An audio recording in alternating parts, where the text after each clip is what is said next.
Go home. You're just a high school graduate, they told her. Clutching the proposal she worked so hard on, she broke down crying right there.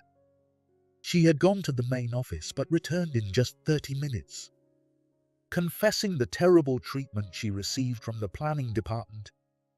Seeing her efforts and struggles up close as a colleague, I couldn't contain my anger and pulled out my phone to shout at the person on the other end. I'll fire everyone. I'm heading to the main office right now, and you better be there too. My loud voice made my colleagues turn and look at me, eyes wide with surprise. She also stopped crying, her mouth agape, staring at me in shock. I approached her and said gently, "It's okay now. Don't worry. Everything will be all right." Then, I hurried to the main office, met up with the person I called, and headed to the conference room. My name is Steve Taylor. I've been working at a branch of Hayes Corporation, a major candy manufacturer, for about 3 months. At 64, I was transferred from the main office to the branch, and the other employees seemed to think I was demoted. I knew they whispered about me behind my back, but since no one was outright harassing me, I didn't mind. However, because of those rumors, my colleagues kept their distance, making communication difficult, which was unfortunate. However, while everyone else kept their distance, there was one employee who spoke to me warmly. Her name is Patricia Davis, and she works in accounting. "Good morning, Steve. It's a bit warm today, isn't it?" "Good morning, Patricia. It's already October, but it feels like summer's back." Patricia joined the company as a contract employee right after high school, and this is her 4th year. Since I arrived at this branch, she has been friendly and often checks on me. We even have lunch together now, enjoying light-hearted conversations. Patricia is always cheerful, but she has a painful past, having lost her parents in a car accident. One day during lunch, she told me her story, saying, "Everyone knows about it."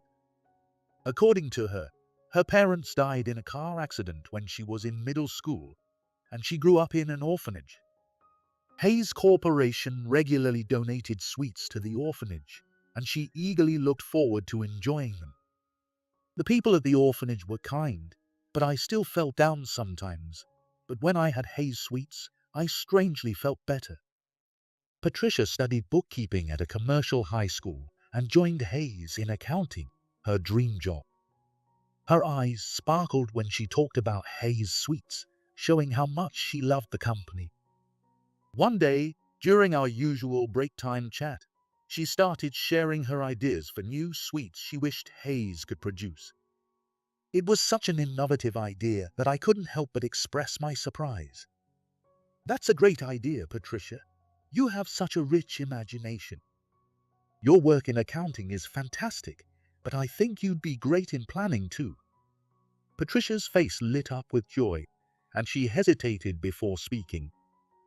"Actually, I've always wanted to work in planning." "That's wonderful. Have you considered talking about a department transfer?" "Oh no, someone like me." Patricia quickly waved her hands in front of her face. "I've never done any planning before. Besides, I only graduated high school." "Your education doesn't matter," I said firmly, placing a hand on her shoulder. "What matters is your passion for Hayes sweets and your ability to come up with ideas that delight our customers. You have both, don't you?" "Do you really think so?" "Absolutely. How about submitting your sweets idea to the next company contest?" "The company contest?" Patricia's eyes widened in surprise, and she raised her voice in astonishment. She seemed quite surprised by my suggestion. "You know the company holds an internal contest once a year, right? Anyone can participate, regardless of their employment status. If you really want to get into planning, you should definitely give it a try." I could see Patricia's heart wavering as I passionately encouraged her to enter the contest. "Even if it doesn't work out, it won't affect your current situation. I think it would be a great experience for you." After a moment of hesitation, she lifted her head with determination. "You're right. I have to try first, or nothing will happen, Steve. I've decided I'm going to submit my idea to the next company contest." That's the spirit. If you have any questions, I'll help you out. Just ask me anything. Yes, thank you so much. I watched Patricia's enthusiastic response with a smile. With her drive and talent, I was sure she would achieve great results in the contest. After that, I taught Patricia how to write a proposal and helped her prepare for the company contest. Despite preparing for the contest, Patricia didn't neglect her regular accounting duties and completed her proposal. She not only had passion and talent, but was also a hard worker. Finally, Patricia's proposal was finished. "Thanks to you, Steve. I managed to put it together. Thank you so much. I only taught you how to write it. The rest is all thanks to your hard work, Patricia. Balancing that with your accounting work must have been tough. You did great." "Yes." She hugged the proposal to her chest, nearly in tears, quickly wiping her eyes. Seeing her like that made me feel a warm sensation in my chest. "Well, I'll go submit the proposal now." As I watched her enthusiastically dash out of the room, I felt a sense of accomplishment as if it were my own. A month later, she received an email from the main office. The email informed her that her proposal had passed the first round of screening. "Steve, we did it. I passed the first round." "That's great, Patricia. I knew your idea would succeed." We celebrated by holding hands, and I blushed at my uncharacteristic excitement. Patricia, not noticing, continued excitedly. "Next is the presentation at the main office. I'm so nervous since it's my first presentation. How about we practice the presentation together until the big day?" "Really?" "Of course. Now that we've come this far, we have to make sure your idea gets approved. I'm already dying to try those sweets." She laughed at my joking remark and then smiled. After that, we spent our time after work practicing for the presentation at the main office. Patricia struggled at first with the unfamiliar task, but with practice, she improved significantly. At this rate, she'll do great during the actual presentation. Finally, the day of the final round of the company contest arrived. Patricia planned to work at the branch until noon and then head to the main office. "I'm sorry to leave work unfinished, everyone." She said goodbye politely after getting ready to go, and her colleagues shook their heads with smiles. "It's fine. You always work hard, Patricia. Don't worry about us. Good luck with the contest. We're rooting for you." Patricia, who was always kind to everyone, was well liked by her colleagues. Not a single complaint was heard as they saw her off. I said nothing, only giving her a firm nod when she glanced my way. Even that seemed to convey my feelings, as she nodded back and headed to the main office with confident steps. I cheered her on in my heart and returned to my usual work with my colleagues. A while later, I heard the door open and looked up curiously. No one was supposed to leave their seat, and we weren't expecting any visitors. Who could it be? To my surprise, it was Patricia, who should have been at the main office. Only 30 minutes had passed since she left. There was no way the final screening meeting could be over so quickly. I worried she might have forgotten something important. "Patricia, what's wrong? Did you forget something?" I rushed over to her, and she shook her head vigorously, looking down. I noticed tears in her eyes. For someone as cheerful as Patricia to look like this, something serious must have happened. She was on the verge of tears, trying hard to speak. I was taken to the contest venue and waited with the other participants for the planning team to arrive. As Patricia explained, my other colleagues, who usually kept their distance from me, approached, concerned about her. Patricia looked up with a tearful face, full of anxiety. Then someone from the planning team came in, looked at my materials and said, "Why is a high school graduate here?" What? The cruel words made my blood boil. The contest required participants to include not just their names, but also their current department and a brief history. Someone must have seen her background and made that awful comment. They said, "This isn't a place for a high school graduate like you. You're in the way, so go home." She couldn't say any more. Patricia crouched down and finally burst into tears. I was so angry I couldn't speak, clenching my fists. My colleagues were also furious about the heartless remarks made towards Patricia. How could they say such a thing? Turning her away without even looking at the content of her proposal. Education shouldn't matter. I understood their feelings well, but getting angry here wouldn't change anything. I left her with my colleagues and called the planning department from the branch office phone. Planning department. Sorry to bother you, but could you connect me to the person in charge of today's contest? The person on the other end seemed annoyed that I demanded the person in charge without introducing myself. We're in a meeting right now, they said curtly and hung up without waiting for my response. Frustrated, I took out my phone and called a certain person. After a few rings, they answered, and I yelled without any detailed explanation. "I'll fire everyone. I'm heading to the main office right now. You better be there." My loud voice made my colleagues look at me in surprise.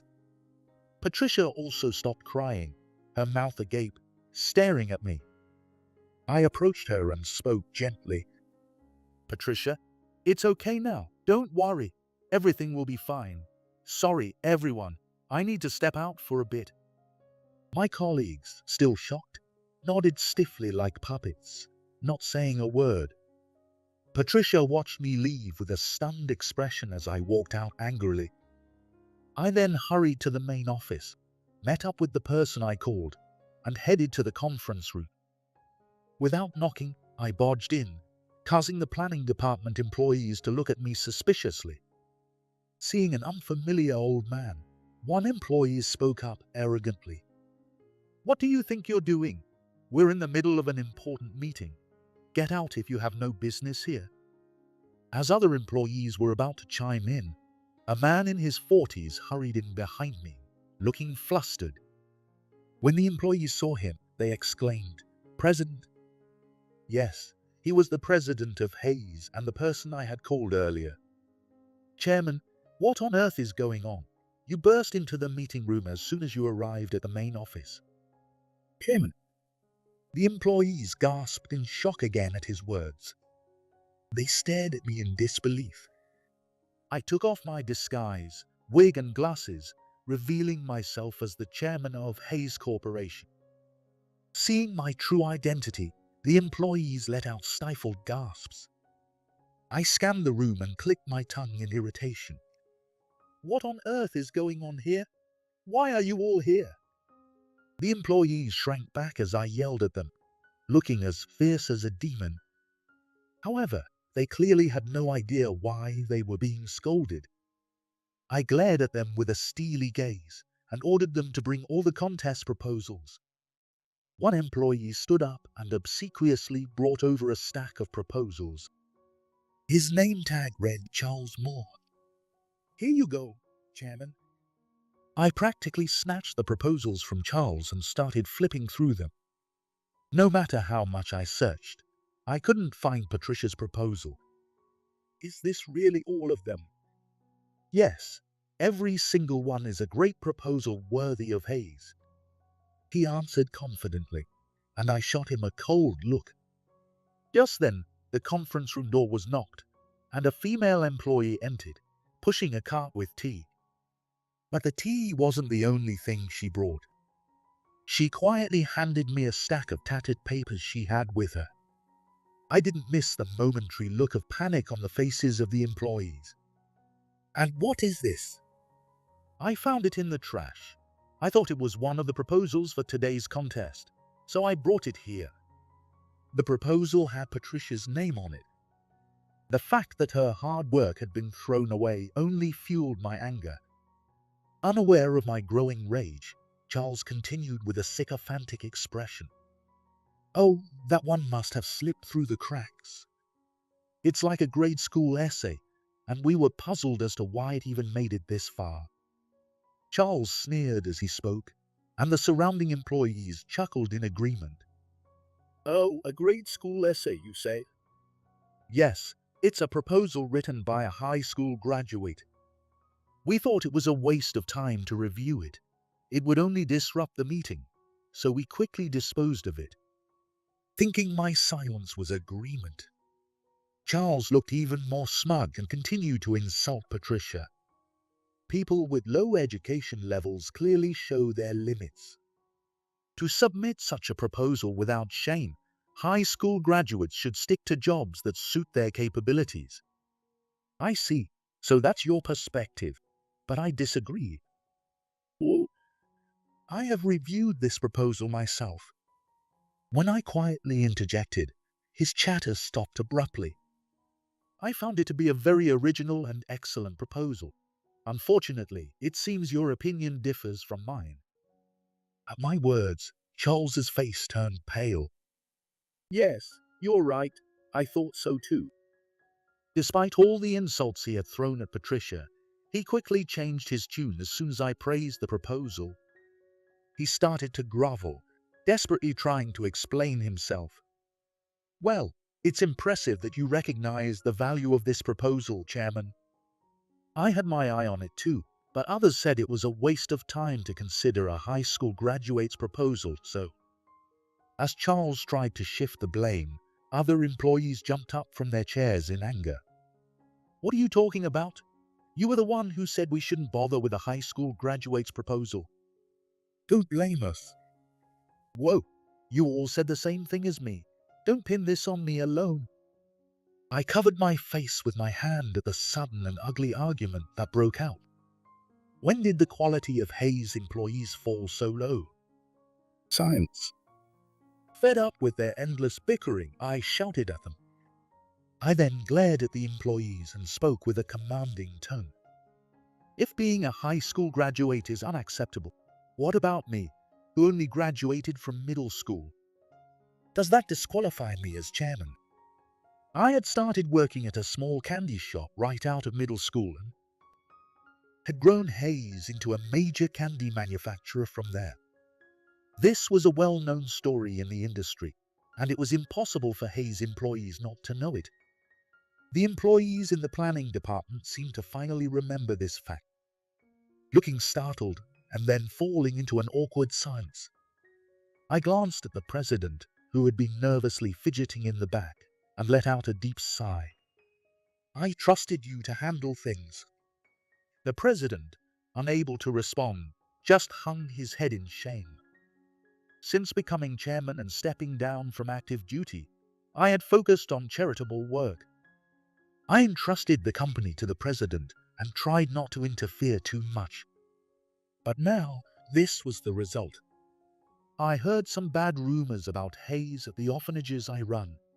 Do you have any idea how shocked I was to hear them? Since getting involved in charity work, I had bought several orphanages and became their director.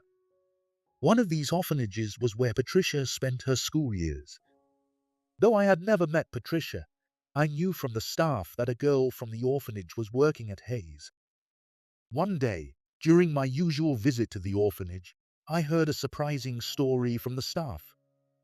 Recently, Patricia, who joined Hayes, came to me with a problem. She said her contract might not be renewed before her 5th year. Did she make any mistakes at work? When a contract employee's employment is terminated, it's usually because they've made a mistake that caused a loss to the company. I thought this might be one of those cases, but the female staff member shook her head. "No, Patricia hasn't made any major mistakes. And it seems she's not the only one. Other employees are also having their contracts terminated before reaching 5 years." "What?" I raised my voice in surprise. "At Hayes, There's a system where non-regular employees can become regular employees after 5 years if they wish.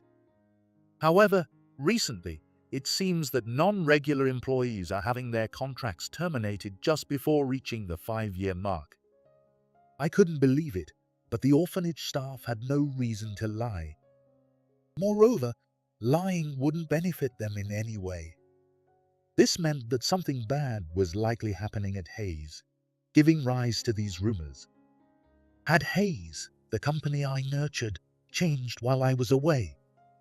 If so, I couldn't let this continue. To understand the company's internal affairs, I decided to visit incognito. I chose the branch where Patricia worked, thinking it was fate. After briefly explaining how I came to be here, I glanced at the president and employees, including Charles, who had turned pale. I didn't want to believe that Hayes had become such a company. But it seems the terrible treatment of non-regular employees is true. No, Chairman, we were just trying to uphold Hayes' dignity. Charles, sweating profusely, desperately clung to his argument. Despite the situation, he still hadn't given up, showing some tenacity. However, employees who look down on others solely based on their educational background have no place in our company. And what do you mean by dignity? Well, by ensuring that key positions are filled by graduates from top universities. You still don't get it. The ones tarnishing our company's dignity are none other than you. My shouting made Charles fall to the floor in shock. If we don't need to listen to those who degrade Hayes' reputation, then there's no need to keep you here. Leave immediately. No way. Realizing they were effectively being fired, Charles and the other planning department employees collapsed in despair. After that, I decided to clean out the company's corruption by hiring external investigators to look into the president and the planning department employees. The investigation revealed that, aside from Patricia, several other employees had been bullied and harassed for their educational background or employment status. How shameful! It seems that the woman who picked Patricia's proposal out of the trash was also a victim. She, like Patricia, was a high school graduate and was given only menial tasks, denied any real project work because of her education. That day, she sympathized with Patricia, who was being mocked for her background, and brought the discarded proposal with a desire to help. From now on, she will be able to work according to her abilities without being discriminated against because of her education. The main perpetrators, Charles and the employees in key positions, were all dismissed for disciplinary reasons. Other employees who, while not as active, participated in the harassment were reassigned to regional branches. These branches have a higher number of non-regular employees compared to the main office. It will be good for them to understand the hard work of these employees firsthand. The investigation also revealed that the head of HR had been terminating the contracts of non-regular employees just before they reached 5 years. He disliked the increase in labor costs that would come with non-regular employees becoming regular employees and terminated their contracts before they could apply for regular status. What a foolish move! Considering that having talented individuals become full-time employees would only benefit the company in the long run. Moreover, the head of HR was also involved in nepotism. Such a person could not continue to hold an important position, so he was demoted. After all the employees' punishments were decided, the last to be dealt with was the president. I'm also disappointed that it has come to this. No, it's my responsibility for not properly supervising the employees. I am truly sorry. The president, having neglected the company's issues for years, was held accountable and stepped down. Having witnessed everything in the conference room, he did not dispute the decision. He was a genuinely good man and had no direct involvement in the scandal.